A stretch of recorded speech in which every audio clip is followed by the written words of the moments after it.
Do you have a stressful life? Do you? I do. Oh boy, it can be so stressful. So let's talk about stress.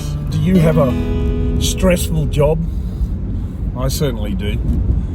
Being a minister, being a pastor of a congregation and such is one of the top 5 most stressful jobs in the world. I can say that I don't want to have more stress than I have at the moment, so I don't envy having any of those other top 5 jobs. Some of those other jobs apparently, besides being an executive or a president of the United States or a president of a country, is also being a teacher.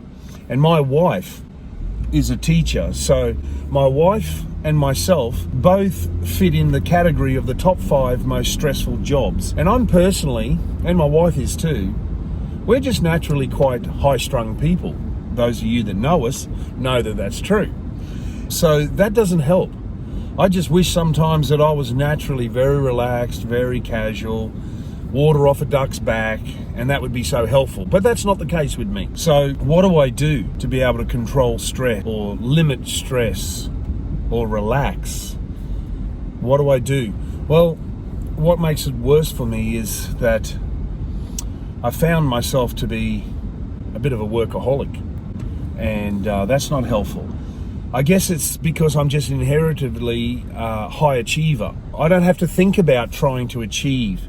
It's just, I just seem to go about my business and do the very best I can in whatever I do. And that doesn't mean I'm good at everything, that's for sure. Not at all. But what I'm good at is just trying hard, just doing my best, giving it a go. And that's all that can be expected of any of us. Just do our best, give it a go. And from that attitude, I guess you learn, you take your negatives, your failures, and you need to not let them keep you down for long. Because let's face it, a negative or a failure or something that really hurts you in your life can certainly put you down flat on your face. But there was a great poem one time, and I can't remember the whole poem, but there was a line in that poem that said, when talking about quitting, it says, "Rest if you may, but don't you quit." So rest if you may, but don't you ever quit. So it's okay to be down sometimes. It's okay to rest. It's even okay to think, I'm going to quit.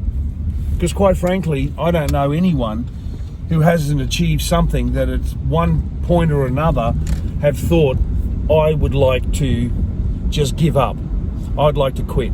And most of the time, it's not the job necessarily or the passion they have for what they're doing that makes them want to quit, because they love it. I guess the reason why many of us consider quitting is because of the pain that can be involved in pursuing your goals and dreams and doing the best you can. And there's pain involved. And so we got to deal with that pain. We got to deal with the stress that comes from that pain. Quite often it's a very humbling experience, because it's quite often about me that I need to grow, I need to improve. So you may be in this same boat. You may be having trials and suffering, and so what do we do about it? It would be great for you to let me know in the comments what you do to deal with your stress and what works for you. I know, being a Christian, of course, that I rely predominantly on Jesus and prayer and asking for strength, asking to let go of those things that have hurt me. Because quite frankly, a lot of the time we don't let go. We hang on to the hurt, and it's really our choice, and we can let it go. We can forgive the person that's hurt us, or it might just be a realization of our own character that hurts us. And that's painful. We'd like to think highly of ourselves, but often we struggle. So what do you do? So I rely on the Lord. I'll go fishing sometimes. I'll just take a warm bath and listen to, on my phone, an app on the Bible. Or I might even listen to some of those tranquil, relaxing music, or rainforest music, or just the rain. I love the rain. I know when I go to bed in the evening, I just get an app out and I just play the sounds of rain, because rain relaxes me. And so I go to sleep every night. listening to rain. I wake up in the middle of the night, all I can hear is rain pitter-patting down. And I tell you, that relaxes me greatly. It helps me to let go of the stress. So I'd like to know what you think, what you do. And I'll finish on this. The greatest thing that I've found, other than Jesus, to relieve stress and to let go. I don't know if you've ever heard of a float tank, but some years ago when I was competing at world level, I needed a lot of sports massage because I was having some real difficulties with my back. It was at a place where there was also a float center, and they have these like really huge baths, and they're like a coffin. You actually can close the top in, and they have about 6 inches of water, but the water is so salty that you are very buoyant in it. You actually won't sink through the 6 inches. And the water is body temperature, and they put you in there for an hour, and you listen to 10 minutes of tranquil music, and then it goes dead silent for 40 minutes, and then you listen to 10 minutes at the end. Now, I've got to tell you that the first 1 or 2, I was apprehensive, I was a little uncomfortable, and it took me a while to get used to it. But by the time I had the 3rd float, I came out of there on top of the world. I'd never felt such a relaxed sensation in all my life. I felt really stress-free for about 2 weeks. In bumper-to-bumper traffic in Brisbane, I wasn't as stressed, I slept better at night. And you see, what it did was it allowed my body to let go. Simply to let go. And it was one of the most amazing experiences I've had. Much better than lounging back in your favourite chair.